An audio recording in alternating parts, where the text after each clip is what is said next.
నమస్తే నాయకుడు కార్యక్రమానికి స్వాగతం. ఇవాల్టి మన నాయకుడు కాదండి, ఇవాల్టి మన నాయకురాలు సింగనమలై వైఎస్ఆర్సీపీ అభ్యర్థి జొన్నలగడ్డ పద్మావతి గారు మనతో పాటు ఉన్నారు. మరి ప్రచారం ఏ విధంగా జరుగుతోంది, అలాగే మేనిఫెస్టోలో ప్రకటించినవన్నీ ఎన్నికల తర్వాత నెరవేరుస్తారా, అలాగే తోటి అభ్యర్థులను ఏ విధంగా ఆమె సవాల్ చేస్తున్నారు, వీటన్నిటి గురించి ఆమె మాటలను తెలుసుకుందాం.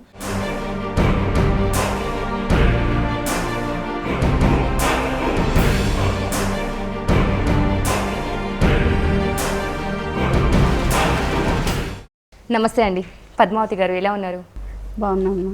సో సింగనమలై అంతా ఇక్కడ చూస్తున్నా మీరే కనిపిస్తున్నారు. ఇంటింటికి వెళ్ళి ప్రచారంతో ప్రజలందరినీ దగ్గర చేసుకునే ప్రయత్నం చేస్తున్నారు. సో ఎలా ఉంది ప్రచార జోరే విధంగా ఉంది? అంటే ఈరోజు ఎలక్షన్స్ వచ్చాయని మేము ఈరోజు ప్రజల్లోకి రాలేదు. 9 years నుంచి కూడా ప్రజల్లోనే ఉన్నాము. లాస్ట్ ఎలక్షన్స్ అప్పుడు ఏంటంటే మేమంటే ఇష్టం ఉన్న ప్రజలకి జగనన్న అంటే అభిమానం ఉన్నా కానీ ఆయన చంద్రబాబు నాయుడు రుణమాఫీ, రైతు రుణమాఫీ సంపూర్ణంగా బేషరతుగా చేస్తాననేసరికి మనసులో ఉన్నా కానీ కొంచెం అప్పులు మాఫీ అవుతాయి కదా అని ఓట్లు వేశారు తెలుగుదేశం పార్టీకి. ఈసారి ఆ పరిస్థితి లేదు, ఎందుకంటే ఆయన ఇచ్చిన మాట నిలబెట్టుకోలేదు కాబట్టి తప్పకుండా ఈసారి ప్రజలు మమ్మల్ని ఆదరిస్తారని ఆశిస్తున్నాం. సో ప్రజెంట్ గవర్నమెంట్ నుంచి వద్దాం. అప్పటికి ఇప్పటికీ ప్రభుత్వ పరంగా ఏమైనా అభివృద్ధి జరిగిందా ఇక్కడ? అభివృద్ధి అనేది కాదు, అంటే మళ్ళీ వెనక్కి వెళ్ళిపోయినట్టు అయింది మన నియోజకవర్గం వరకు. ఎందుకంటే హెచ్ఎల్సి ఆయకట్టు ఉండి కూడా మాకు ఈసారి డ్యామ్లో వాటర్ వచ్చినాయి, మా కోటా నీళ్ళు మాకు రావాల్సింది. ఇప్పుడు ప్రజెంట్ టీడీపీలో దివాకర్ రెడ్డి గారు ఉన్నారు కాబట్టి ఆయన ఎవరో ఒక పప్పెట్ లాగా తీసుకొచ్చి పెడతారనమాట. ఆయన గెలిపించుకుంటాడు, ఏదో మాటలు చెప్పి గెలిపించుకుంటాడు. మా నీళ్ళని ఆయన ఎంపీ అయ్యుండి మాకు ఈ నియోజకవర్గాన్ని ఇబ్బంది పెట్టి డైరెక్ట్ తాడిపత్రికి మా కాలువల ద్వారానే నీళ్ళు వెళ్ళిపోతుంటాయి. కానీ ఆమె గెలిపించాడు కాబట్టి ఏం మాట్లాడలేని పరిస్థితి. దాదాపు ఆయన అంటే ఈ నెక్స్ట్ ఎలక్షన్స్లో కూడా ఎవరిని నిలబెట్టినా కానీ ఇదే పరిస్థితి ఉంటుంది.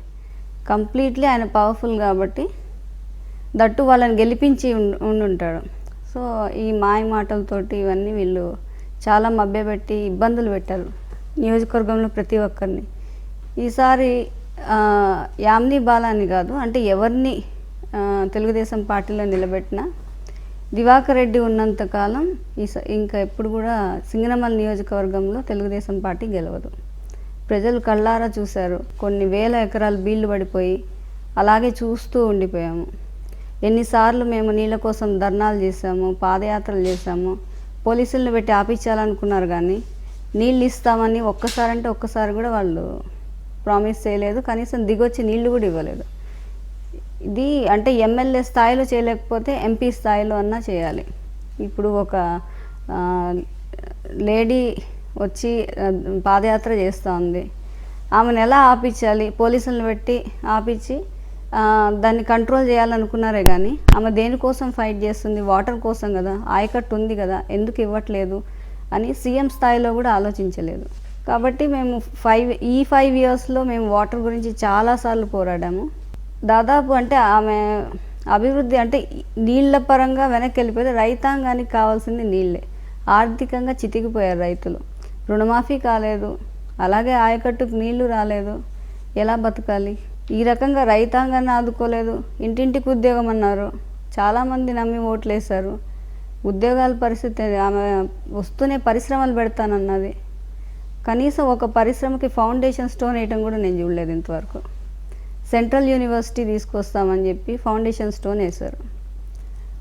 వేసిన ఫౌండేషన్ స్టోన్కే దాదాపు 2 సార్లు 3 సార్లు కట్టెలను ఓపెన్ చేస్తారు, కొబ్బరికాయలు కొడతారు, వెళ్ళిపోతారు. దాదాపు రోడ్ల పరిస్థితి కూడా ఇలాగే ఉంటుంది. ఫౌండేషన్ స్టోన్ వేస్తారు, రోడ్ వర్క్ స్టార్ట్ అవుతుందని ఇప్పుడు రీసెంట్గా కొన్ని పల్లెల్లో వాళ్ళని ఆ ఫౌండేషన్ స్టోన్ మళ్ళీ పెట్టినందుకు అవన్నీ పగలగొట్టి వాళ్ళని బయటికి, అంటే దాదాపు విలేజ్లోంచి బయటకు తరిమేశారు. అటువంటి పరిస్థితిలో ఉన్నారు ఇప్పుడు టీడీపీ నాయకులు, ప్రజెంట్ ఎమ్మెల్యే కానీ ఎంపీ కానీ. దాదాపు నియోజకవర్గాన్ని 10 ఏళ్ళు వెనక్కి తీసుకెళ్ళిపోయారు. ఇప్పుడు మనం వచ్చినా కానీ చాలా టైం పడుతుంది దీన్నంతా సెట్ రైట్ చేసుకోవడానికి. మనం కూడా గట్టి ప్రామిసెస్ ఇస్తున్నాము, తప్పకుండా ఆయకట్టు నీరు మన కోటాన్ని మనం తెచ్చుకుంటాము. అలాగే ఇంకొక రిజర్వాయర్ నిర్మించి అదనపుగా 50,000 ఎకరాలని వీడిపడిపోయినవన్నీ మళ్ళీ సాగులోకి తీసుకురావాలని దానికోసం కృషి చేస్తామని ప్రజలకు మేము ప్రామిస్ చేశాము. ప్రజలు దాన్ని నమ్ముతున్నారు. ఎందుకంటే మేము ఏదో ఎలక్షన్ ముందు వచ్చి 4 మాటలు చెప్పట్లేదు. వాళ్ళు ఎప్పుడు కష్టాలని అనగానే మేము అందుబాటులో, మా కుటుంబం మొత్తం కూడా అందుబాటులో ఉంది. కాబట్టి ప్రజలు మమ్మల్ని ఈసారి నమ్ముతున్నారు. సింగనమలలో ప్రతి ఇంటికి తిరిగిన మీరు గడప గడపకి తిరిగి వాళ్ళ ప్రాబ్లమ్స్ ఏంటి, ఇవన్నీ ఏం ఫేస్ చేస్తున్నారు అన్నది తెలుసుకున్నారు. సో ముఖ్యంగా మీ ముందుకు వచ్చిన ప్రాబ్లమ్స్ ఏంటి, అందులో మీరు వేటిని ముందుగా ఒకేలా గెలిస్తే ఎలా ఉండబోతుంది కార్యాచరణ? అనంతపూర్ జిల్లా అనేది ఇండియాలోనే 2nd లార్జెస్ట్ డ్రౌట్ ప్లేస్. కాబట్టి ఇక్కడ ముఖ్యంగా కావాల్సింది నీళ్ళే. ప్రధానమైన అంశం ఏది తీసుకున్నా కానీ నీళ్ళే వస్తుంది. రైతాంగాన్ని తీసుకున్న మంచినీళ్ళు కూడా సరఫరా చేయలేకపోయారు ఈ ప్రభుత్వం, ఇప్పుడు తెలుగుదేశం ప్రభుత్వం. ఇప్పుడు ప్రామిస్ చేసేటప్పుడు అంటే మనస్సాక్షి అనేది లేదనమాట వాళ్ళకి. నోటికి ఏమొస్తే అది ప్రామిసెస్ చేసేస్తారు. ప్రజలు ఇబ్బంది పడుతుంటే కనీసం దాన్ని తీర్చడానికి కనీసం 1% అన్నా వాళ్ళు దానికోసం కృషి చేయకపోవడం కానీ, కేవలం కమిషన్స్ కోసం బతకడం కానీ, హైలీ కరప్టెడ్. ఇప్పుడు ఈరోజు మీరు సింగనమల నియోజకవర్గం తీసుకుంటే మునిపెన్నడూ లేనంత కరప్షన్ ఈ ఒక్క 5 ఇయర్స్లో మనం చూస్తాం. ఎంపీ స్థాయిలో ఆయన ఇసుక తీసుకెళ్ళిపోవడం కానీ, ఇసుక మాఫియా, ఎమ్మెల్యే స్థాయిలో ఎవరి పార్టీకి వాళ్ళు వచ్చి ఇసుక తీసుకెళ్తారు. ఉల్లికల్లని ఇక్కడ బ్యాక్ వాటర్స్ వస్తాయి. సో ఆ ఉల్లికల్లని మేము పునరావాసం కల్పిస్తామని చెప్పారు. ఇలాంటివన్నీ కూడా చెప్పారు. ఎలక్షన్ అయిపోతూనే మీరు వాళ్ళకు ఓట్లు వేస్తారు, మేము మిమ్మల్ని పట్టించుకోము, ఇలాంటివన్నీ వాళ్ళు చాలా ఇబ్బంది పెట్టారన్నమాట. అసలు ఆ ఊరు చూడండి ఒక్కసారి మీరు, చాలా పాడుపడిపోయి ఉంటుంది. అది ఎలాగో పునరావాసం కల్పిస్తారని వాళ్ళకి రోడ్స్ వేయరు, కాలువలు కట్టరు, వాటర్ ఫెసిలిటీ ఉండదు, అట్లీస్ట్ బస్సెస్ కూడా ఉండవు. అటువంటి సిచ్యువేషన్స్లో వాళ్ళని వదిలేసి మళ్ళీ ఈరోజు ఎలక్షన్కి వస్తున్నారు. అసలు అంటే ఓవరాల్గా అంటే మాకు ఏమనిపిస్తుంది అంటే, ఎక్కడైనా ఒక వర్డ్ చెప్పినప్పుడు జగన్మోహన్ రెడ్డి గారు ఒక మాట ఇస్తే అంత గట్టిగా ఫర్మ్గా నిలబడతారు. అలాంటిది తెలుగుదేశం ప్రభుత్వం ఏమీ నిలబెట్టుకోలేదు. అభివృద్ధి అనేది ఎక్కడా చూడలేదు. ఇవన్నీ ప్రజలు కూడా గమనిస్తున్నారు. కాబట్టి నెక్స్ట్ ఎలక్షన్స్, ఇప్పుడు వచ్చే ఎలక్షన్స్లో తప్పకుండా తెలుగుదేశం ప్రభుత్వానికి నిజంగా గుణపాఠం చెప్తారు. మేము వస్తే అభివృద్ధి జరుగుతుందని గట్టిగా నమ్ముతున్నారు. ఎందుకంటే ఎప్పుడైనా నీళ్లు లేవంటే మా స్థాయిలో అంటే మేము చేయగలిగిన హెల్ప్ ఏదన్నా ఉంటే, ఒక్కొక్కసారి మంచినీళ్ళు లేవంటే ఆర్ఓ సిస్టమ్స్ పెట్టడం కానీ, లేదంటే అసలు నీళ్ళే లేవు మాకు అని అంటే ట్యాంకర్స్ పెట్టి తోలించడం కానీ, ఏదన్నా కానీ అవసరం అంటే మేము చేయగలిగిన అంత స్థాయిలో మేము వాళ్ళకి హెల్ప్ఫుల్గా ఉంటున్నాం. ఆల్మోస్ట్ చాలా విలేజెస్లో మేము హెల్ప్ఫుల్గా ఉంటున్నాం. సో వాళ్ళందరూ కూడా మమ్మల్ని నమ్మారు కాబట్టి ఈసారి మమ్మల్ని ఆదరిస్తారని ఆశిస్తున్నాం. ప్రతి ఒక్కరు కూడా రాజకీయాల్లో కంటే ముందు ప్రజాసేవలోకి వస్తూ ఉంటారు. సో తర్వాత ప్రజలకి దగ్గరయ్యి వాళ్ళకి ఇంకొంచెం ఎక్కువ చేద్దాం అన్నట్లు రాజకీయాల్లోకి వస్తారు. సో మీ ప్రజాసేవను చూసుకుంటే ఆర్ఫన్స్ నుంచి స్టార్ట్ అయింది, పేదవాళ్ళకి తక్కువ డబ్బులతోటి విద్య అని చెప్పడం. సో ఇవన్నీ తర్వాత మీరు రాజకీయాల్లోకి రావడం జరిగిందా, లేకపోతే రెండింటిని ఈక్వల్గా బ్యాలెన్స్ చేసుకుంటున్నారా? అంటే ప్రజాసేవ ఏదైతే మేము చేస్తామో అంటే పొలిటికల్ వర్క్ని నిజంగానే డిఫరెంట్గా చేస్తాం మేము. అలాగే మేము ఏదన్నా అంటే ఎవరైనా ఇప్పుడు ఆర్ఫనేజ్ కానీ ఇదంతా మేము ఎప్పుడు పబ్లిసిటీ చేసుకోమన్నమాట. కొన్ని హెల్ప్స్ అలా ఉండాలి. It should be very personal. వాళ్ళు అది ఎమోషన్తో చేస్తాం అది. సో దాన్నంతా మేము ప్రజలకి అంటే అందరికీ తెలిసేలాగా ఎప్పుడు పబ్లిసిటీ చేసుకోము. అపార్ట్ ఫ్రమ్ ఇట్ ఇప్పుడు పొలిటికల్గా చెప్తున్నాను కదా, నియోజకవర్గంలో ఏమన్నా సమస్యలు ఉంటే దాని మీద స్పందించడం కానీ, ఇన్ కేస్ మేము హెల్ప్ చేయగలిగితే వాళ్ళకి హెల్ప్ఫుల్గా ఉండడం కానీ, ఇలాంటివన్నీ చేస్తుంటాము. అనుకోకుండా అంటే మేము ఇక్కడ కాలేజ్ ఇక్కడ పెట్టడము, సాంబశివరెడ్డి వాళ్ళ అమ్మమ్మ గారి ఇంట్లో ఇదే నియోజకవర్గంలో పుట్టడము, జగన్మోహన్ రెడ్డి గారికి ఈ అంటే కొంచెం 2 caste ఈక్వేషన్స్ చూస్తే ఒక రకంగా అంటే అందరికీ ఆదర్శంగా ఉన్నారు అని ఒక ఇదితోటి మాకు టికెట్ ఇవ్వడం జరిగింది. ఇది అనుకోకుండా ఇదేం ప్లాన్ చేసుకోలేదు, అనుకోకుండా వచ్చాము. సో ఒక పవర్ ఉంటే డెఫినెట్గా ఇంకొంచెం బాగా చేయొచ్చని ఒక ఆలోచనతో కంటిన్యూ అవుతున్నాం. లేదంటే లాస్ట్ ఎలక్షన్స్లో ఓడిపోయినప్పుడు మేము డ్రాప్ అయిపోయి కూర్చొని ఉంటే ఏమై ఉండేది కాదు. సో నేనైతే అంటే చాలా స్ట్రాంగ్గా ఉన్నాను. పాలిటిక్స్లో ఉంటే ఒక చేంజ్ తీసుకురావాలి, సింగనమల నియోజకవర్గాన్ని భారతదేశం చెప్పుకునేంత గొప్పగా మార్చాలి అని ఆలోచిస్తున్నాను. జగన్ గారు తీసుకొచ్చిన నవరత్నాల పథకాలను తెలుగుదేశం పార్టీ కాపీ కొట్టిందని వాళ్ళు, మేమేం కాపీ కొట్టలేదు, మేము ఆ పథకాలు చేస్తుంటే మీరే మధ్యలో తీసుకొచ్చారని వీళ్ళు. సో వీటన్నిటి మధ్యలో నవరత్నాల పథకాలని మునుముందు 2019 ఎలక్షన్స్లో ఒకవేళ ఎన్నికైతే గెలిస్తే ముందుగా అమలు చేసేవి ఏంటి అందులో? ముందుగా అంటే రైతు భరోసా కానీ, జలయజ్ఞం కానీ. జలయజ్ఞం జగన్మోహన్ రెడ్డి గారు 2 ఏళ్లలో యుద్ధ ప్రాతిపదికన పూర్తి చేస్తామని, అన్ని ప్రాజెక్ట్స్ పూర్తి చేస్తామని చెప్పారు. ఇవి 2 చేస్తే తప్పకుండా అంటే మనకి లార్జెస్ట్ ల్యాండ్ ఉంది, అగ్రికల్చర్ ఫార్మింగ్ ల్యాండ్ ఉంది. సో దానివల్ల అంటే డైరెక్ట్గా మోర్ పీపుల్కి రీచ్ అవుతుంది. సో ఇనీషియల్గా అది స్టార్ట్ చేస్తారనుకుంటా. నెక్స్ట్ గ్రౌండ్ ఇప్పుడు అమ్మ ఒడి అనే పథకం చాలా గ్రౌండ్ లెవెల్లో రీసెర్చ్ చేసి పెట్టినట్టు ఉంటుంది. ఎందుకంటే మన లిటరసీ రేట్ పెంచుతుంది అది. ఆల్మోస్ట్ పిల్లల్ని ఒక ఏజ్ వచ్చిన తర్వాత పిల్లల్ని ఏం చేస్తారంటే పేదవాళ్ళ ఇళ్ళలో కుటుంబానికి ఆసరాగా ఉంటుందని చెప్పి పనులకి తీసుకెళ్ళిపోవడం అలా చేస్తుంటారు. సో మీ కుటుంబానికి నేను డబ్బులు ఇస్తాను, వాళ్ళని చదివించండి అని అమ్మఒడి పథకం తీసుకురావడం కానీ అట్లా అనేక పథకాలు బాగున్నాయి. నాకు తెలిసి అంటే ఇనీషియల్గా అయితే రైతుల మీదనే ఫోకస్ చేస్తాను. ఎందుకంటే రాజశేఖర రెడ్డి గారిని చూసాం కదా, ఆయన రైతు బాంధవుడు అంటారు. అలాగే జగనన్న కూడా ఉంటారని ఫస్ట్ ఇనీషియల్గా అదే స్టార్ట్ చేస్తారనుకుంటున్నాను. ప్రత్యర్థులపై మీ ఒపీనియన్ ఏంటి?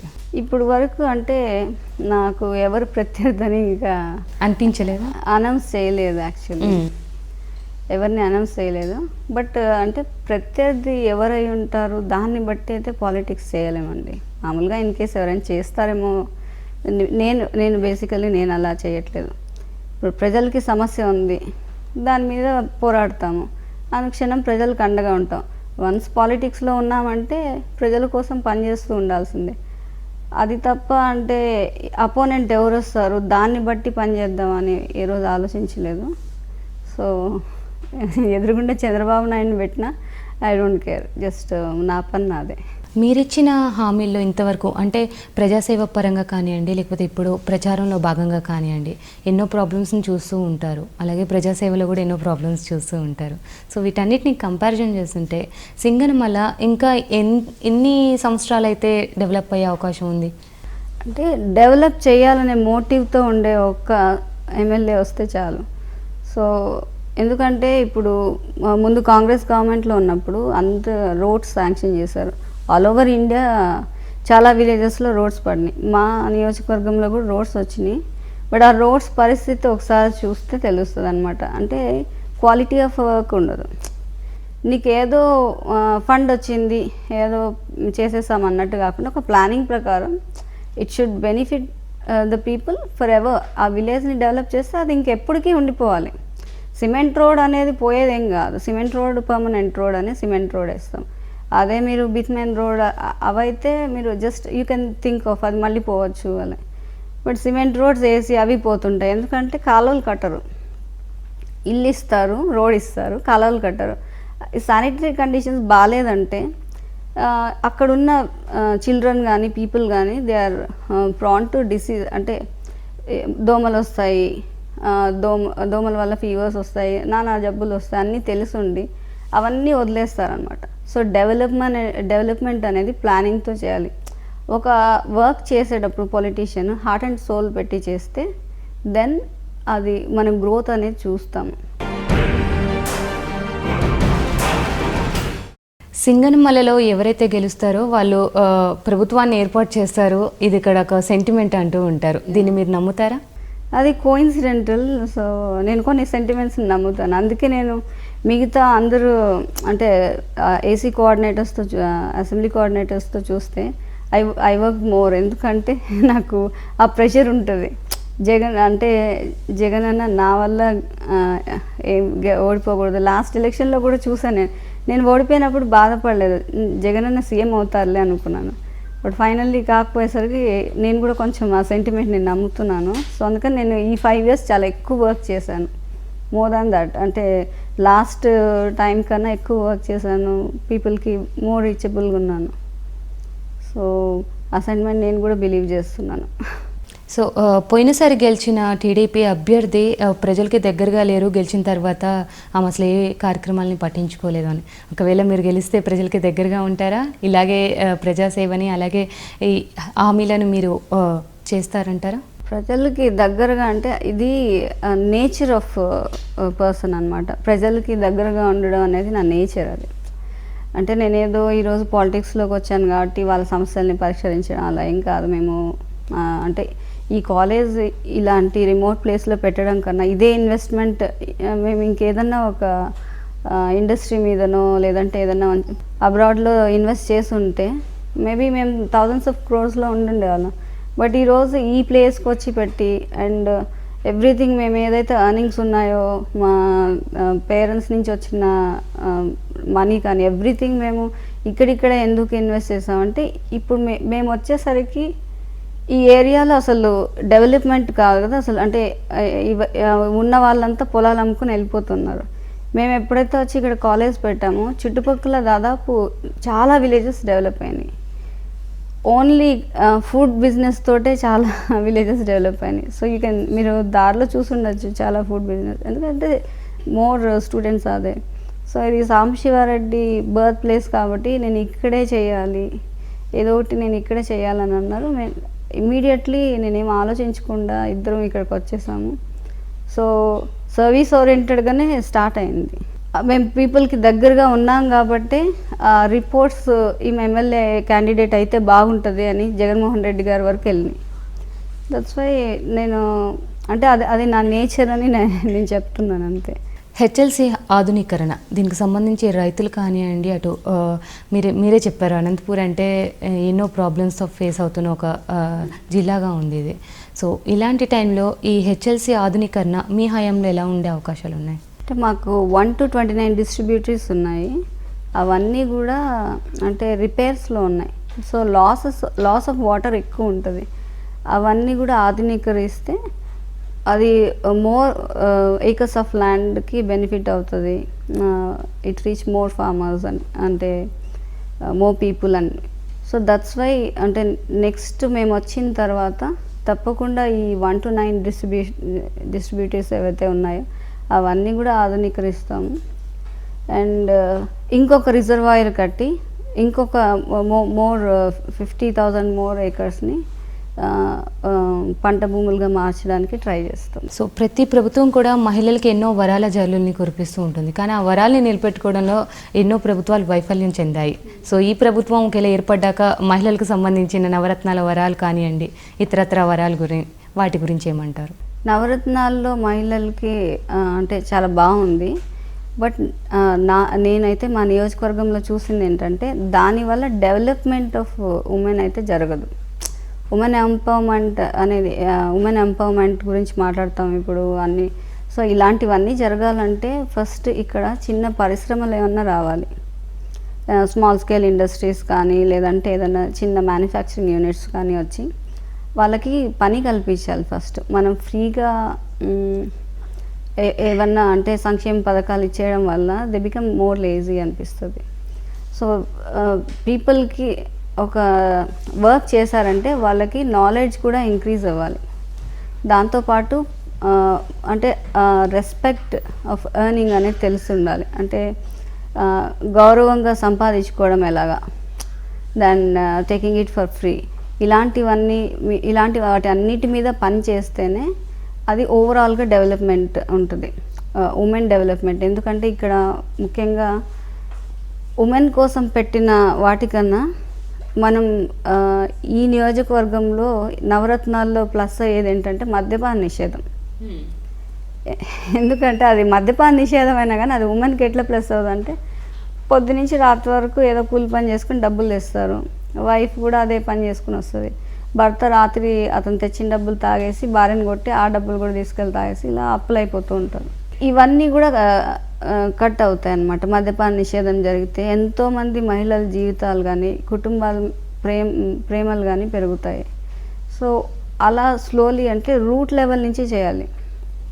అలా డెవలప్మెంట్ అవుతుంది. కానీ ప్రతి అంటే ఈ సంక్షేమ పథకం వల్లే డెవలప్ అవుతుంది అంటే నవరత్నాలు అలా దాన్ని చూస్తే మనం ఇంకొంచెం ఎక్కువ వర్క్ చేయాలి. అందుకే లోకల్ మేనిఫెస్టో మేము ఒకటి పెట్టాము. ఇంకొంచెం ఎక్కువ వర్క్ చేసి వాళ్ళకి పని కల్పించి దానిలో నాలెడ్జ్ గెయిన్ చేసి బయట సొసైటీ ఇలా ఉంది, మీరు ఇంకా కొంచెం డెవలప్ అవ్వాలి, ఇవన్నీ తెలుసుకోవాలి అని ఆ వర్క్ ద్వారా వాళ్ళకే తెలియకుండా కొంచెం నేర్పించడం వల్ల ఓవరాల్గా డెవలప్మెంట్ అనేది జరుగుతుంది. టీడీపీ నుంచి వైసీపీలో జాయిన్ అవుతూ ఉన్నారు. సో దేనికి సంకేతం ఉంటారు ఇది? ఇప్పుడు జాయిన్ అయ్యే వాళ్ళందరూ కూడా 15-20 ఇయర్స్ నుంచి చాలా స్ట్రాంగ్ ఫ్యాన్స్, అంటే hard core fans of TDP అన్నమాట. వాళ్ళకి 5 ఇయర్స్లో ఎందుకు విరక్తి పుట్టిందంటే కనీసం అంటే ఏ ఒక్కటి కూడా ఏ పథకం కూడా వాళ్ళకి అందలేదు. ముఖ్యంగా కొంతమంది లీడర్స్ని అయితే కేవలం చికెన్లు మటన్లు వండించి పెట్టడానికి తప్ప దేనికి వాడలేదన్నమాట, ఈ ఎమ్మెల్యే కానీ ఎంపీ కానీ. సో వాళ్ళకి ఒకలాంటి విరక్తి అనేది వచ్చింది. దాంతోపాటు జగన్ అన్న లాస్ట్ ఎలక్షన్స్ అప్పుడే చెప్పారనమాట ఎంపీ సీట్లు 2 బీసీలకి ఇస్తానని. బట్ లాస్ట్ ఎలక్షన్స్ అప్పుడు ఏమైందంటే దివాకర్ రెడ్డికి సీట్ ఇవ్వడంతో ఎవరు కూడా బీసీస్ ముందుకు వచ్చి ధైర్యంగా పోటీ చేయలేదు వైసీపీ తరఫున. వాళ్ళు ముందుకు వస్తేనే కదా సీట్ ఇచ్చి చేయగలరు. ఆ టైంలో జరగంది. ఈసారి రంగయ్య గారు కానీ మాధవ్ గారు కానీ ఇద్దరు రావడము, సో వాళ్ళకి వచ్చిన వెంటనే సీట్లు ఇచ్చారు. సో బీసీస్లో కూడా అంటే మాకు అంటే బీసీ డిక్లరేషన్ ఏదైతే ఇచ్చారో బీసీస్లో కూడా అంటే ఓవరాల్గా ఒక డిస్టిక్లో 2 ఎంపీ సీట్లు బీసీకి ఇవ్వడం అనేది కూడా హిస్టరీ. అందులో ఈ అనంతపూర్ డిస్ట్రిక్ట్ అనేది ఎక్కువ అంటే హయ్యర్ కాస్ట్ డామినేటెడ్గా ఉంటుంది. అదంతా తెలిసి కూడా ఆయన బీసీస్కి ఇచ్చి అలా చేయడం వల్ల వీళ్ళకి అంటే డైరెక్ట్గా అర్థం అవుతూ వచ్చిందనమాట ఈయన ఎలాంటి నాయకుడు అని. సో ఓవరాల్గా నాయకుడిని చూసే వీళ్ళు ఇన్నేళ్ల నుంచి ఇలాంటి వాళ్ళ దగ్గర ఉన్నామా అని చెప్పి తెలుగుదేశం వదిలేసి ఏ రోజైతే బీసీ డిక్లరేషన్ ఇచ్చి 2 ఎంపీ సీట్లు బీసీలకి ఇచ్చారో పాజిటివ్గా మారి మొత్తం వైఎస్ఆర్ కాంగ్రెస్ పార్టీకి చేరడం జరిగింది. ముఖ్యంగా ఈ అనంతపూర్లో అయితే ఇదే మెయిన్ ఎఫెక్ట్.